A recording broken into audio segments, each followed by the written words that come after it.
Different levels of healing. हाँ मेरे प्रियो, आज मैं आपको बताना चाहता हूं डिफरेंट लेवल्स ऑफ हीलिंग। तो पहला जो मेरा पॉइंट है वो है जीसस इज अ मैन, लेकिन ये है एलिमेंट्री लेवल, मतलब ये बेसिक लेवल है। ठीक है, मतलब जब आप किसी के अंदर जीसस को देखते हो तो उसके हाथ रखने के द्वारा आप चंगाई को लेते हो। ठीक है, जैसे मरकुस 16:17। ठीक है, अगर आप पढ़ो लूका 13 अध्याय वचन 11 से 13, जहां पर एक कुबड़ी औरत थी तो यीशु मसीह ने उस पर हाथ रखा और उसे सीधा किया। प्रेरितों 28:8 वहां प्रेरित ने हाथ रखा, ले हैंड किया, ठीक हुआ। देखो मतलब क्या, अनॉइंटिंग जो क्या है वो एक इलेक्ट्रिसिटी की तरह पास करता है। ठीक है, तो जब आप एक जन के अंदर यीशु मसीह को देखते हो तो जो अनॉइंटिंग उसके अंदर है, वो अनॉइंटिंग जब ट्रांसफर होती है तो वो बीमारी को ब्रेक करती है। मगर याद रखना ये बेसिक तरीका है, बेसिक। तो इसमें अच्छा ये अगर किसी के लिए प्रार्थना करें वो ठीक है, लेकिन मैं मसीह में आने के बाद 2 साल 4 साल 5 साल 6 साल हो गए और अभी भी मैं चाहता हूं कि कोई मेरे सिर पर हाथ रखे और मुझे चंगा करे, तो ये बात फिर कुछ ठीक नहीं है। तो दूसरों के लिए प्रार्थना करना अच्छी बात है, लेकिन मेरे लिए कोई हाथ रखकर प्रार्थना करे और मैं 5 साल का विश्वासी हूं, कभी कभार ठीक है, 6 महीने 3 महीने में एक बार ठीक है, लेकिन हर घड़ी मैं बस यही चाहता हूं कि मीटिंग खत्म हो और मेरे ऊपर हाथ रखा जाए। तो लगातार जब मैं इस चीज में चल रहा हूं तो ये बात मेरी इमैच्योरिटी को दिखाता है, मेरी मतलब परिपक्वता को नहीं दिखाता।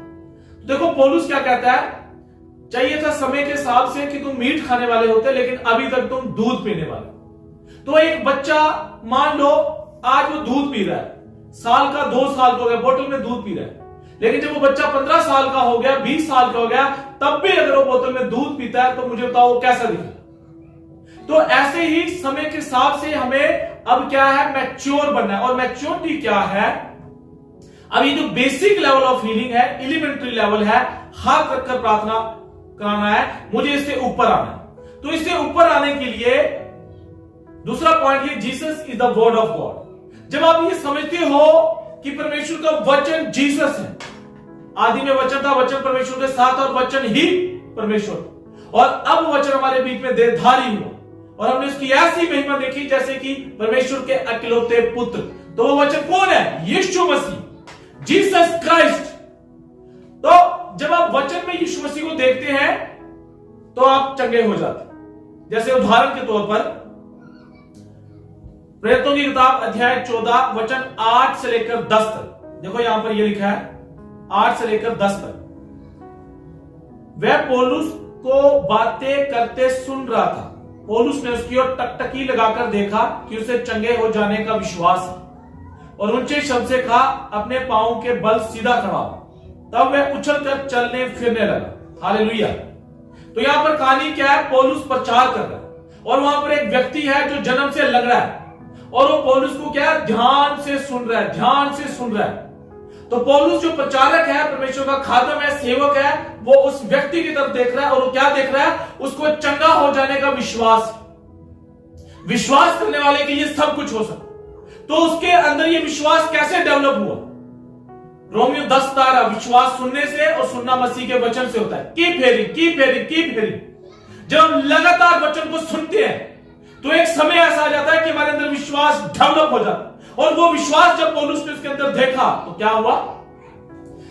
देखो, जब आप वचन में यीशु मसीह को खोजोगे और आप समझ जाओगे कि वचन में यीशु मसीह है, मैं प्रचार कर रहा हूं ना, मेरे प्रचार करते करते आप चंगे हो जाओगे। मैं बोलूंगा यीशु मसीह के सामर्थी नाम से बीमारियां, रोग, रसोलियां लोगों को छोड़ें, वो आपको छोड़ देंगे। लेकिन वो कब होगा? जब आप वचन को ध्यान से सुन रहे हो। हालेलुया। तो देखो, ऐसा विश्वास हमें भी चाहिए, ऐसा विश्वास हमें भी चाहिए। पौलुस ने देखा कि मुझे ध्यान करके सुन रहा है, तो पौलुस ने क्या कहा? अगर आप पढ़ो तो वहां 10 वचन में लिखा है, ऊंचे शब्द से कहा पौलुस ने, अपने पांवों के बल सीधा खड़ा हो। तब वह उछलकर चलने फिरने लगा। हालेलुया। जन्म का लंगड़ा व्यक्ति, पौलुस ने तब कहा सीधा खड़ा हो। पौलुस ने जैसे बोला, हाथ नहीं रखे, सिर्फ बोला, वो उछल कर खड़ा हो गया। जब आप वचन को आदर दोगे, वचन ध्यान से सुनोगे, आपका बिजनेस उछलेगा, आपकी सेहत उछलेगी, आप जीवन के हर क्षेत्र में उछल जाओगे। मैंने कहा आप उछल जाओगे। देखो, परमेश्वर ने अपने से बढ़कर अपने वचन को आदर दिया। आपने वचन को आदर देना। मैंने आपको पहले बताया एलिमेंट्री लेवल क्या है कि कोई मेरे ऊपर हाथ रखे, ठीक, हम उसे डिनाई नहीं करते। अगर कोई बीमार है, नए नए विश्वासी है, आप आओ चर्च में, हाथ रखाओ, कोई शर्म मत करो। मगर आप उसी में ही अगर बने हो 10 साल 20 साल से, वो शर्म की बात है। क्यों? समय था पतरस की परछाई से लोग ठीक होते थे, पौलुस के रुमाल से लोग ठीक होते थे, लेकिन एक समय ऐसा भी आया पतरस ही मर गया, पौलुस ही मर गया। अब मुझे बताओ, कोई बीमार है, पतरस की परछाई कहां से ढूंढेंगे? पौलुस के रुमाल को कहां से ढूंढेंगे? पौलुस के हाथ को कहां से ढूंढेंगे? आज कोई बड़ा प्रेरित है, पास्टर है, वी प्रेज हिम, हम उसका धन्यवाद करते हैं। लेकिन अगर रात को 2 बजे सिकनेस, बीमारी आपके दरवाजे पर खटखटा रही है, तो मुझे बताओ वो प्रेरित, आप उसे कैसे मिलोगे? और जो प्रेरित एक दिन दुनिया छोड़ के चले जाएगा, आप कैसे हाथ रखाओगे? तो इसलिए आपको हाईएस्ट लेवल में आना है, सेकंड लेवल ऑफ हीलिंग पर आना है। तो सेकंड लेवल ऑफ हीलिंग क्या है? प्रोवर्ब्स, नीति वचन 4 अध्याय वचन 20, 21, 22, 23, 24, अगर आप पढ़ो, वहां पर लिखा है, हे मेरे पुत्र, मेरे वचन को ध्यान धर के सुन। अगर तू लंबा जीना चाहता है, समय से पहले दुनिया को नहीं छोड़ना चाहता है, हे मेरे पुत्र, मेरे वचन को ध्यान धर के सुन। तो ये जो व्यक्ति था, ये पौलुस को कैसे सुन रहा था? पौलुस प्रचार कर रहा है, मान लो मैं प्रचार कर रहा हूं, ये पौलुस को कैसे सुन रहा है? ये पौलुस को सुन रहा है, यहां सोच रहा है घर में क्या बना होगा, बच्चे मान नहीं रहे हैं, पैसा कहां से आएगा, फिर फोन चला रहा है, फिर वचन के बीच में इसको पेशाब लग रहा है, इसको उसी वक्त प्यास लग रही है। नहीं, लिखा बाइबल में ये ध्यान धर के सुन रहा था, क्योंकि ये वचन को ध्यान धर के सुन रहा था, तो उसके अंदर विश्वास डेवलप हो गया कि मैं चंगा हो सकता हूं। आपको क्या करना है? सुबह उठकर बाइबल पढ़नी है, 3-4 पेज पढ़ो, वहां निशान लगा दो। शाम को सोने से पहले 5, 6, 7, 8 निशान लगा दो। जोर जोर से बाइबल पढ़ो, ध्यान से बाइबल पढ़ो। और हर एतवार को आप चर्च में क्यों आओ? देखो, चंगे आप घर में भी हो सकते हो। हर एतवार को आप चर्च में इसलिए आओ कि हमने वचन को ध्यान धर के सुन। जैसे आज हमने अपने चर्च सत्य द्वार में क्या सीखा कि हमने अपने पेरेंट्स का आदर करना है। Honour your parents. जब हम पेरेंट्स का आदर करते हैं तो स्पिरिचुअल रिलम में आशीष हमें दे दी है, लेकिन उसकी चाबी, जब आप पेरेंट्स का आदर करते हो तो मान लो चाबी खुल जाती है। वो एक चाबी है पेरेंट्स का आदर करना, कि जो स्पिरिचुअल आशीष है, ब्लेसिंग, वो आपको मिलने की। तो देखो, वचन को ध्यान धर के सुनना है। हर एतवार को चर्च में हमने इस मंशा से आना है कि आज मैं नया खाना खाऊंगा, आज मैं वचन को ध्यान धर के सुनूंगा, आज मैं वचन को ध्यान धर के सुनूंगा। तो ये था एक तरीका, सेकंड लेवल ऑफ हीलिंग। लेकिन एक तीसरा तरीका है, थर्ड लेवल ऑफ हीलिंग, ये हाईएस्ट लेवल ऑफ हीलिंग।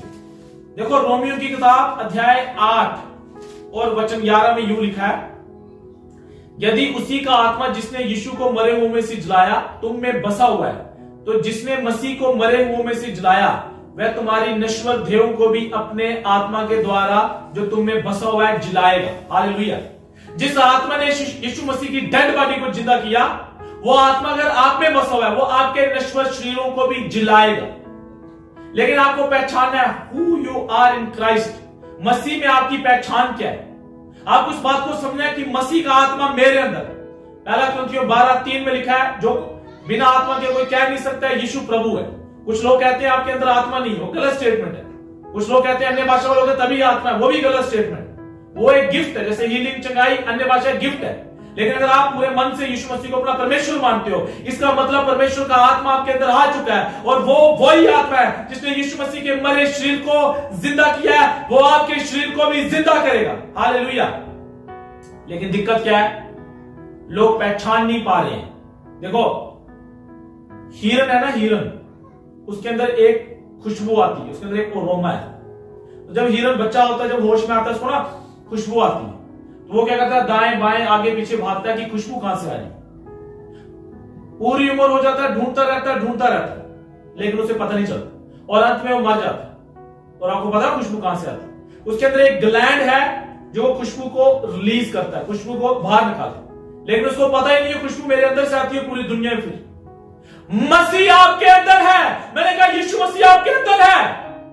आपको कोई जरूरत नहीं है यीशु मसीह को दिल्ली में ढूंढने की, पंजाब में ढूंढने की, नाइजीरिया, इंग्लैंड, दुबई।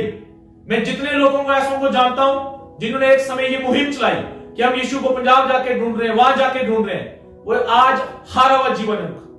5 साल 6 साल वो जोश में थे, लेकिन आज वो हारा हुआ जीवन है। लेकिन हम शर्म के मारे किसी को बता भी नहीं सकते, क्योंकि बहुत से मसीह लोग ऐसे हैं, उनको पता नहीं मसीह हमारे अंदर है, वो पूरी उम्र ढूंढते रहते, मर भी जाएंगे लेकिन पता ही नहीं है कि मसीह है कहां। देखो मैं आपको यही कहना चाहता हूं, मसीह आपके अंदर है, हालेलुया। ये हाईएस्ट लेवल ऑफ हीलिंग है। रोमियो की किताब अगर आप पढ़ोगे, पौलुस बार बार एम्फेसाइज कर रहा है, बार बार मतलब जोर दे रहा है, पता है किस बात पर, कि मसीह आपके अंदर है। जब आपने इस बात को पहचान लिया कि मसीह मेरे अंदर है और मैं आत्मा के द्वारा चलाए चलूंगा, तो मैं आपको बता दूं, जो आत्मा जिसने यीशु मसीह के मरे हुए शरीर को जिंदा किया, वो आपको भी जिंदा करेगा।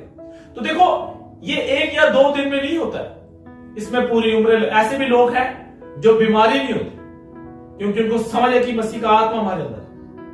तो ये एक प्रैक्टिस है। अब मैं प्रचार कर रहा हूं, मतलब नहीं मैं इसमें परफेक्ट हूं, मगर मैं सीख रहा हूं कि कैसे मुझे डिवाइन हेल्थ में जीना है, कैसे मुझे जीना है कि बीमारी, सिकनेस मुझे छू ही ना पाए, गरीबी मुझे छू ही ना पाए। मैं सीख रहा हूं, लेकिन जब हम सीखेंगे, प्रैक्टिस करेंगे, एक समय हम परफेक्ट आ जाएंगे कि बीमारी हमें छू ही नहीं पाएगी। तो आपको, जो आप मसीह को यहां वहां ढूंढ रहे हो, मत ढूंढो, उसका आत्मा आपके अंदर है और उसके द्वारा चलाए चलो। और इस बात को समझो, मसीह में आपकी पहचान क्या है, मसीह में आपके अधिकार क्या है। तो देखो different levels of healing, elementary level से बाहर आ जाओ। अभी भी बहुत से लोग ऐसे हैं 10 साल 20 साल के विश्वासी हैं, और एक आदमी जिसको साल हुआ मसीह में आए हुए, वो 4 बातें कर देगा, प्रभु मुझे दिखा रहा है आपके बच्चे हैं, बीवी है, ये है, वो है, और लोगों को पता चलेगा, लोग वहां लाइन लगा देंगे और वो हाथ हाथ हाथ हाथ, और लोग फिर लोगों का जीवन हारा हुआ लोगों का जीवन। मैंने देखा लोगों जो 10 साल 15 साल से इसी लेवल पर है, हाथ हाथ हाथ, जितनी खोती उठे खोती। आप जरा सोचो आप अगर आधी रात को सिकनेस आपके दरवाजे पर दस्तक देगी, जगदम कोई बीमारी आ गई, रात को 2 बजे आ गई, कहां हाथ रखाने जाओगे? आपको वचन को ध्यान धर के सुनना है और वचन की पावर को समझना है। जब आधी रात को शैतान गरजने वाले सिंह के समान आपके सामने आता है, तो विश्वास में दृढ़ होकर आपने उसका सामना करना है कि है शैतान, तू हारा हुआ है, मेरा शरीर यीशु मसीह का मंदिर है, गेट आउट ऑफ मुझसे, मैं यीशु मसीह के कोड़े खाने से चंगा हो चुका हूं, गेट आउट ऑफ मुझसे, बीमारी मुझसे गेट आउट हो जाए, तो सोचिए मेरे अंदर गेट आउट हो जाए। जब एक रिपोर्ट आप देख रहे हो और रिपोर्ट आपका होश उड़ा देती है, रिपोर्ट में कैंसर आता है, एड्स आता है, सिकनेस आती है, तो आप यीशु मसीह की रिपोर्ट पर ध्यान दें कि पहला पत्रस 2:24, यीशु आपके कोड़े खाने से मैं चंगा हो चुका हूं, बीमारी मुझे छोड़े। देखो मैं लास्ट बात आपको बोलूंगा।